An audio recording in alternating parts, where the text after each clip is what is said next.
My panelists are so distinguished, so august, that I'm just going to have them introduce themselves, starting with Janine.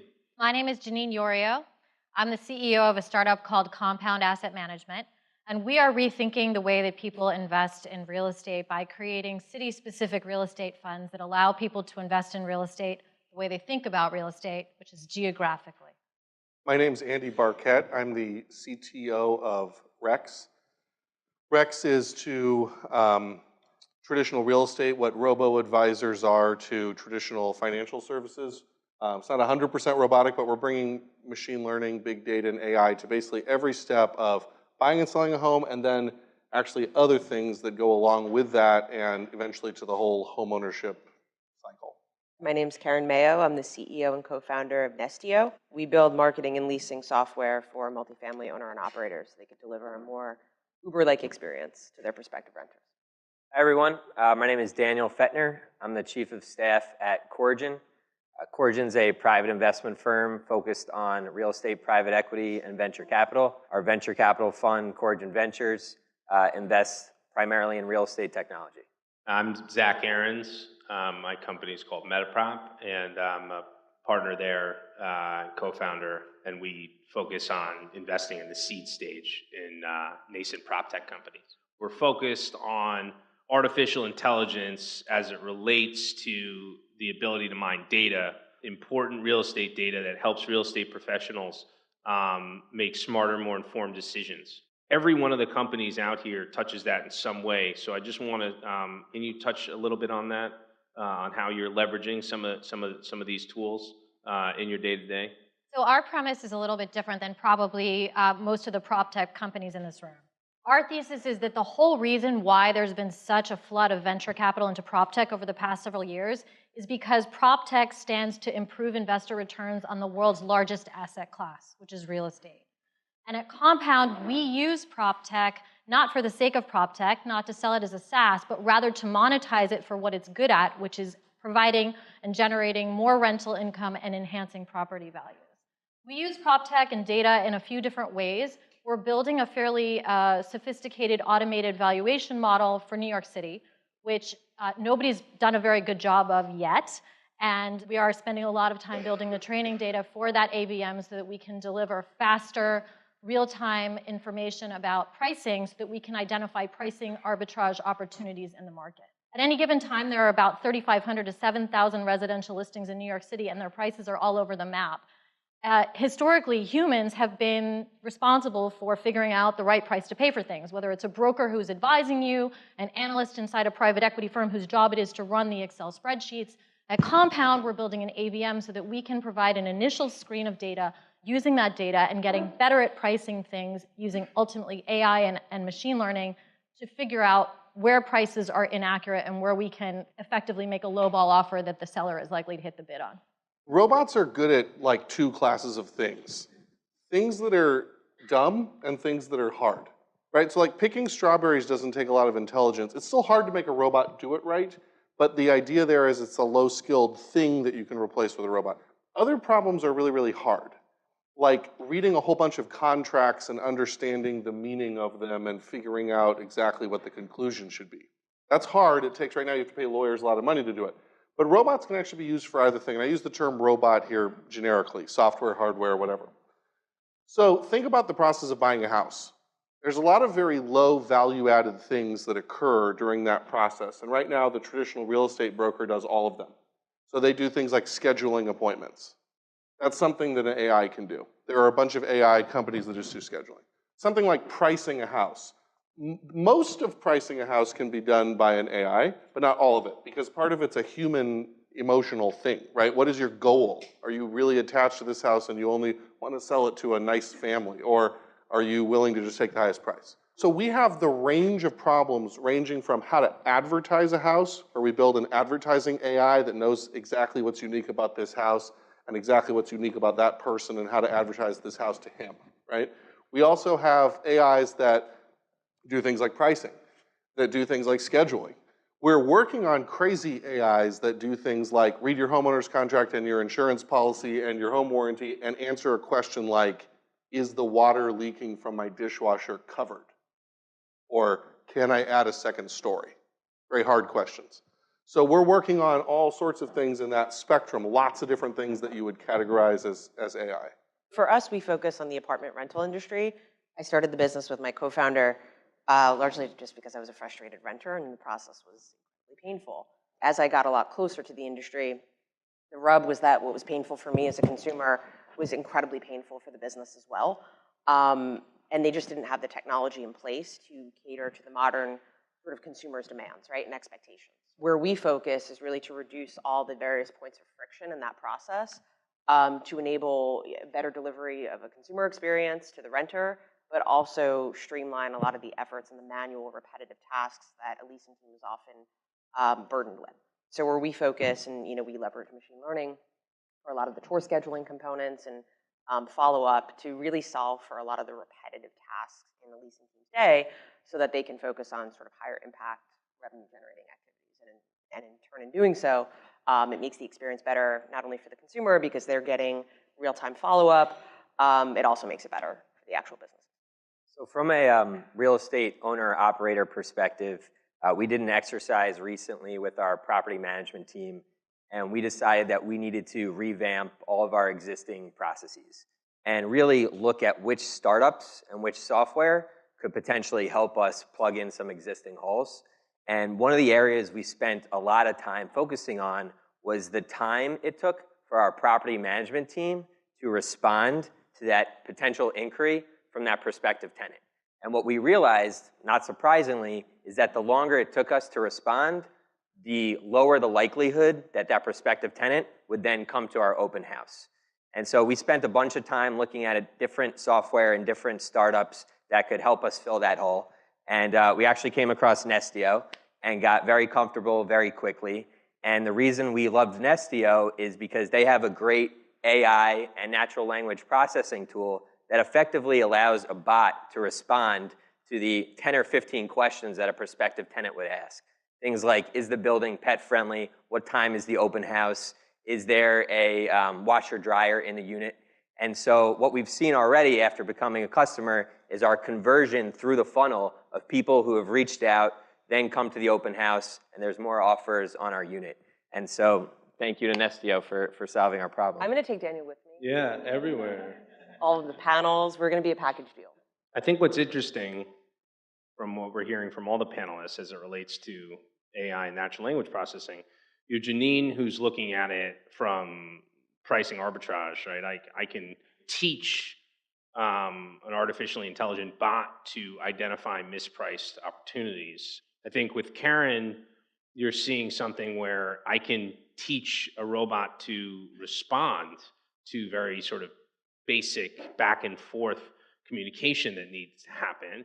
And I think with Andy, you're seeing we're going to take a platform approach and plug in a bunch of different AIs, and we're going to have the home buying experience kind of streamlined.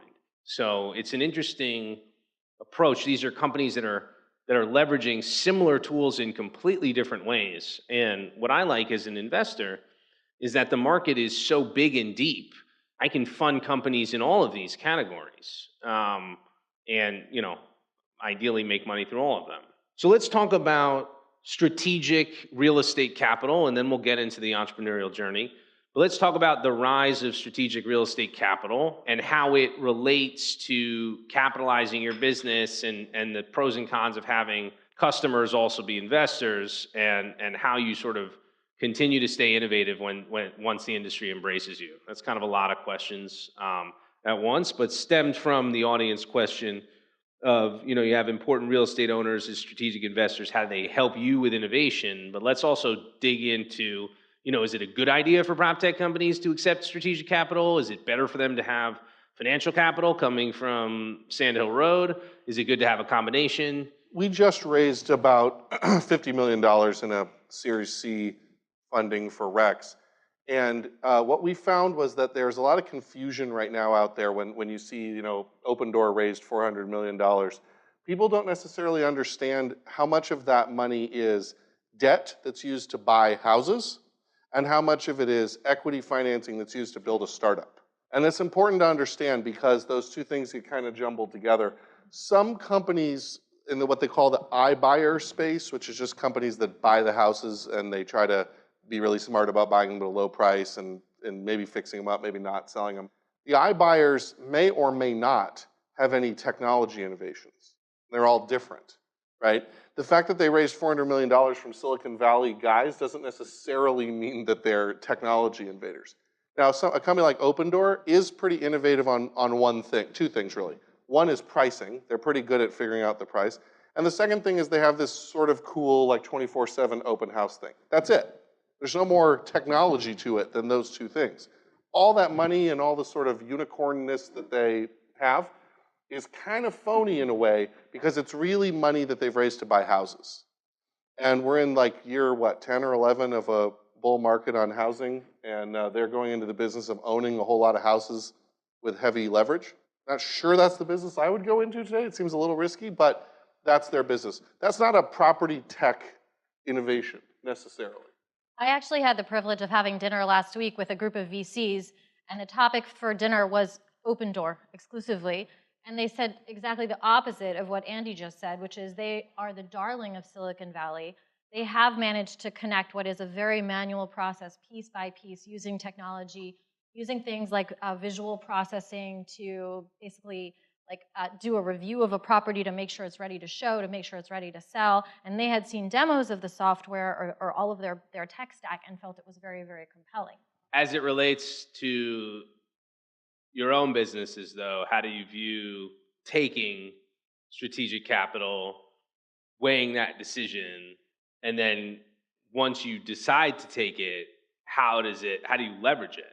So, I mean, I think for us, we've done both, right? We've raised institutional capital, Sand Hill Road, went on the whole roadshow. We've also raised strategic capital as well. I can't say that one is better than the other. I think it largely just depends. And for us, before we raised institutional capital, I felt like we were lacking deep expertise on sort of the SaaS side, right? I felt like I needed an investor who had deep ties to scaling high-performing SaaS companies. And I then went out and acquired that.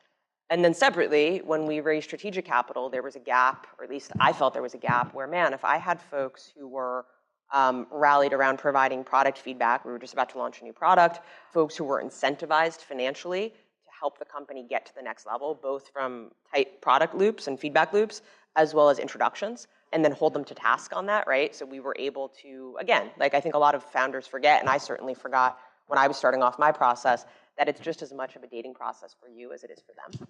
So I was able to have deeper conversations with potential investors and figure out exactly what they could do for me. Did it fit with what the business kind of needed at that time? And it did. And we were very fortunate where we had the right strategic folks at the table. And we were very specific about what we needed and expected and wanted from them. We have a live example right now of a company we're looking at. They have pilots with some of the top commercial real estate landlords in the country. And this round that they're putting together involves a couple of their customers. And from an investor's perspective, we view that their customers investing in their company de-risks that pilot. So if they're willing to invest in that business, they're likely to take that pilot and roll it across their entire portfolio. And so wearing a venture hat, that de-risks our investment, and we like to see that.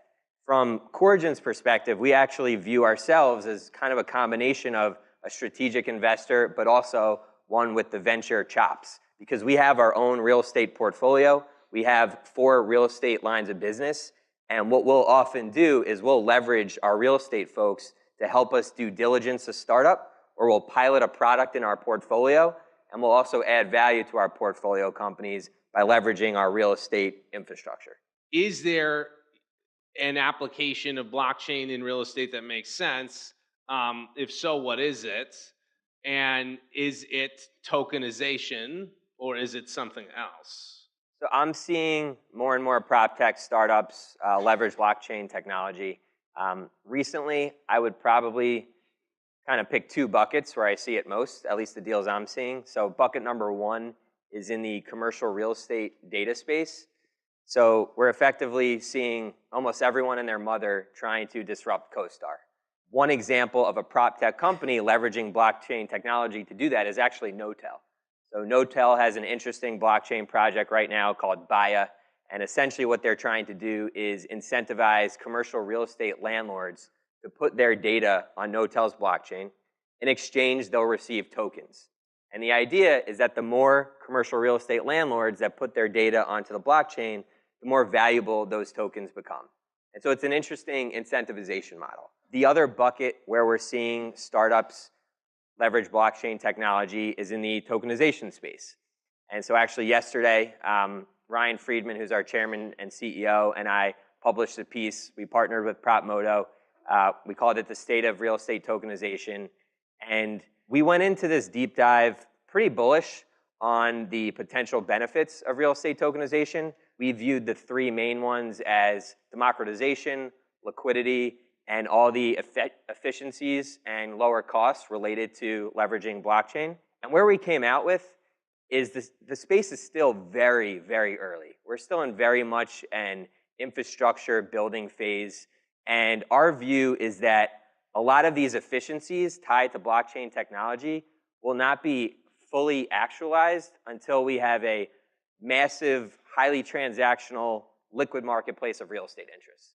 And clearly we don't have that today. Do we think that will eventually play out? I do, but it's likely decades, maybe 2 cycles away at scale. And so from the democratization and liquidity perspective, we actually found that real estate crowdfunding platforms today actually have already done a pretty nice job going after those two. And so from an investment perspective, we thought that investing dollars today to go from real estate crowdfunding marketplace to tokenization startups leveraging blockchain technology just didn't move the needle enough. But we are still very bullish long term, but that's kind of where we came out. I mean, I feel very conflicted about blockchain. On the one hand, I'm a startup founder. I love what's new and next. I love the Hyperloop. I love driverless cars. I want to try a dockless scooter in a padded room wearing a helmet. I always want to know what's next, but at the same time, I run a fintech and a financial services business. So what I do has to last long enough that we don't lose our investors' money, both customers and our OpCo VC investors. So I have to be a little bit cynical. And when I think about what the gold rush in blockchain was really about accessing capital, because you could access capital in places around the world where those people ordinarily had a hard time finding deal flow. And what I saw happening with the ICO craze is that you could actually raise meaningful amounts of money, like hundreds of millions of dollars, from places like Azerbaijan or Vietnam, which are places where if you're a VC like Daniel or Zach, you don't go to if you're going on a capital raising roadshow, which it turns out was kind of a mistake. So I think that on the one hand, blockchain brought discoverability of investors from all around the world, which is something I am very much incorporating into my business model. But at the same time, I'm cynical because I feel like blockchain has become this buzzword that everybody adds on to every business startup idea. And before blockchain, it was AI and ML. And so I'm just automatically a bit cynical. When I hear about what it does for liquidity, people say, oh, tokenization adds liquidity. Well, so does the New York Stock Exchange, so does NASDAQ. And now that you have to register tokens with the SEC and go through the same compliance hurdles that you would if you had to trade on the New York Stock Exchange, and by the way, you have to do know your customer and anti-money laundering review, the same way you would if you sold securities to a money launderer who ordinarily might have been able to buy Bitcoin. What have you really accomplished? So if it doesn't help you raise venture capital, which maybe 2 years ago it would have, if it doesn't give you increased liquidity because it's not as good as the New York Stock Exchange or the NASDAQ, I'm not sure that it's much more than a really tricked out database. But I'm watching it carefully. I think it's interesting. I think there are really smart people focusing on how to monetize it, and I'm hopeful that it does bring something useful for us. And we are interested in using blockchain solutions in the sense that they help us find those capital sources in places around the world that feel shut out from good deal flow. Yeah, I mean, I think they've addressed the money raising and sort of tokenizing houses point, so I'll skip those and talk about a different aspect of the blockchain thing. If you think about escrow, you all know what escrow is, right? It's like I'm selling her a house and we both don't trust each other, so somebody in the middle holds the check and the deed until we make sure they're both real and then passes them on. That's a classic trusted third-party interaction. That's like the essence of what a distributed ledger application is supposed to fix, right? So we thought about, and there's other things within the residential real estate world like title insurance. Title insurance is not really insurance, it's kind of scammy, but there's other things like that where we thought, could we do this better on the blockchain? And in a technological sense, the problem's actually kind of easy. So you can imagine an Ethereum-based thing for all the criteria that have to be fulfilled and all the contingents that have to be lifted before escrow is closed. Not that hard to translate into a distributed ledger application. What's hard is, yeah, but does the county recorder of deeds recognize this as a transaction? And so we have an innovation that we're doing that we think is a stopgap measure. We don't think it's for everyone. We don't think it's actually even going to catch on widely. It's for early adopters in particular and people with certain needs, which is that we're going to say, look, we're going to assume that Cook County, Illinois is not going to accept this as a transfer of ownership for like 15 years or 10 years plus. But what we can do in the meantime is we can do something that's a sort of a stopgap measure. We can create an entity that owns the house that doesn't change. So when the house is sold, it's sold to this trust. And then what we can do is, once the trust owns it, we can have rules written into the trust that say the trustee and the beneficiary is whoever owns the token. So what we just did was we just took the role of transferring ownership and made a secondary definition of it that we control that's outside of the county, who's the slowest moving entity sort of in the innovation world. Let's go back to AI, because people actually have some really interesting questions about AI. Bias in data impacts certain algorithms, and how that might create issues with the businesses you're trying to run. Are there inherent sort of social bias, socioeconomic biases in the data sets that you're dealing with that are in some way skewing the data in an unfair way or something? And how do you deal with that if they do exist? Yeah, I also used to work at both Google and Facebook, so you can pretty much blame me for this problem. But anytime so like in housing, right, you're not allowed to discriminate in advertising housing based on race, for example. And so we follow all those laws, but we found that there are opportunities even beyond just following the law because there are systematic biases. So when we looked at things like new home sales are done in a different way than existing home sales. They're marketed very differently. And new home sales tend to focus on people who are in a certain socioeconomic strata, right, that they think are good buyers for brand new homes. Existing home sales are done by like little old lady agents or the guy who, you know, is the PTA club president and goes to all the social events and slaps everybody on the back. And he does things, I'm using this generic person, there's lots of real ones in the world. They do things like say, we'll help make sure we get really good neighbors for you. What the hell does that mean, right? That could mean like no Mexicans, or it could mean like rich people. I don't know what it means. And so there's a real bias that comes in there in the old world, the small data world. The big data world, like in every industry, the way we often start is by trying to replicate what the human beings had done. And so what you find is that if you take the same exact things that appear in the MLS and the same exact sort of mantras that agents teach you, you replicate that same bias. And you think a good buyer is someone who's like white and doesn't, you know, have kids or something like that. Whatever it is that makes the neighborhood better. And that is a problem. We view it as an opportunity, which means that there's an underserved buyer out there. The same way that for Uber, you know, it was a big opportunity to have like black people finally be able to get cabs. So we view it as the same sort of thing, that like we should be able to take whoever it is that's being represented right now in the advertising, who's actually a good customer, and target them better so that we can, you know, find the right customer to sell the house. The offline world in this industry is way more biased than the really online guys. Good point. So there's a bigger gap to make up there, but even the algorithms still, right, can still replicate those biases, and that's something we have to avoid. Janine, what do you think on this? I'm in the investment world. You know when you go to Las Vegas and you play roulette and they always show you which numbers came up last? They show you red because it's supposed to lead you to believe that, you know, if red hasn't hit in a while, red's going to hit again. Humans are really bad at interpolating the fact that past performance does not predict future results. And they keep looking for the same data points even though the ball moves. So when they're looking at things like real estate and predicting where real estate prices are going to outperform, they look for the same reasons that it outperformed in the past. So there have been little things that brokers use, like they say, okay, where the art gallery is opening, or where's Whole Foods coming to. And that's been a really good predictor for the past decade. But what's next? How do we predict in the future what the next Whole Foods coming into the neighborhood is going to be? Is it SoulCycle, or is it something entirely different?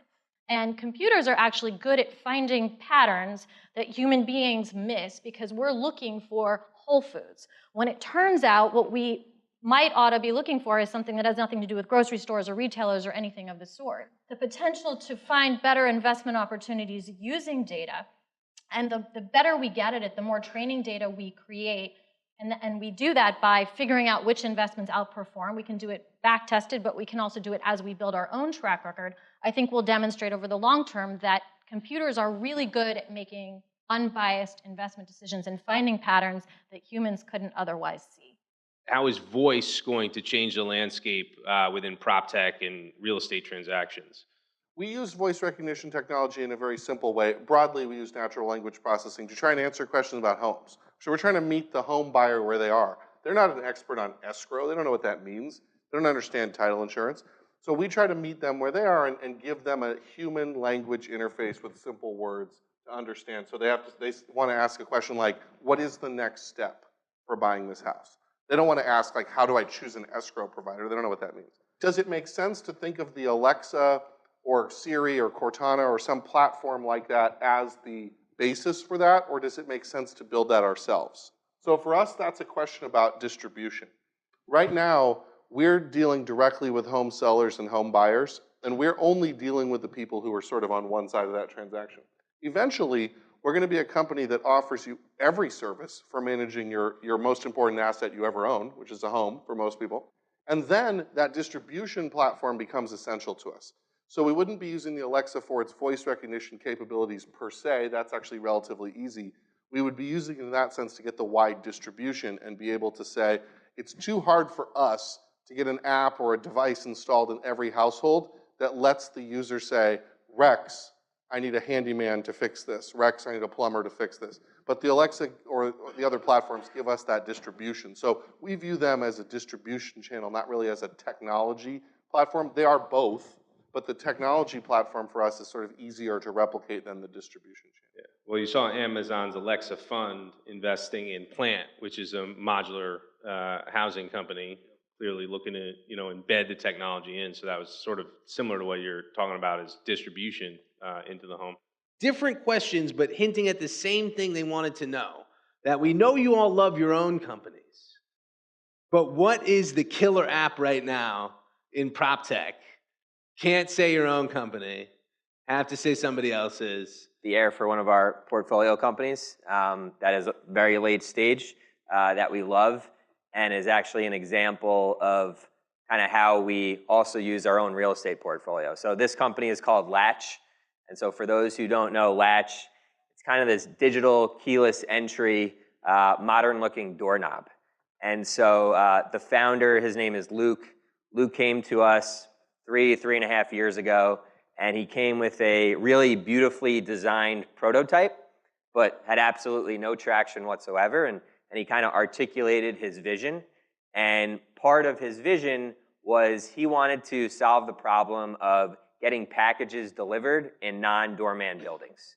And so our team sat there, and we own 18 apartment buildings here in New York, all walk-ups, none of which have doorman. And so we aligned on his vision pretty quickly. Not only were we the first to pilot his product, we piloted it in one unit, then across the floor, then across the building, and then eventually through our entire portfolio. But we also participated in their first institutional investment round. Fast forward to 4 months ago, Brookfield just led their $75 million Series B at a $250 million valuation. And this year, 1 in every 10 new developments is installing Latch. BTS, I'm a huge fan of what they're doing for a myriad of reasons. I'd say on the first side, I think that they brought technology into a space that was largely, particularly where they focus, was largely functioning on spreadsheets, brought it into the cloud. I think just from a general sort of PropTech standpoint, what they've been able to do for the New York City PropTech scene has been just incredibly instrumental, and it's been frankly helpful as a founder in the space in New York City. The sort of path that they were able to pave I'm a big fan of them. I'm a big fan of their team. I'm a big fan of their product. So that's my vote.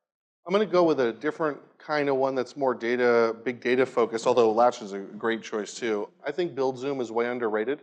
What they do is they take all the permits they take like hundreds of millions of permits that are pulled all over the country, and they go back and rate contractors.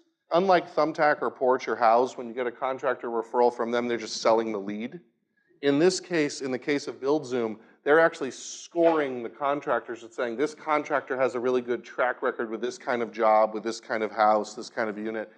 And we're talking to them about doing some work together with them to try and take that further, which is to actually show which contractors tend to add value to the house disproportionately, which would be a really cool thing to understand, right? So this solar installer, the net price of the house goes up more for whatever reason than this other one.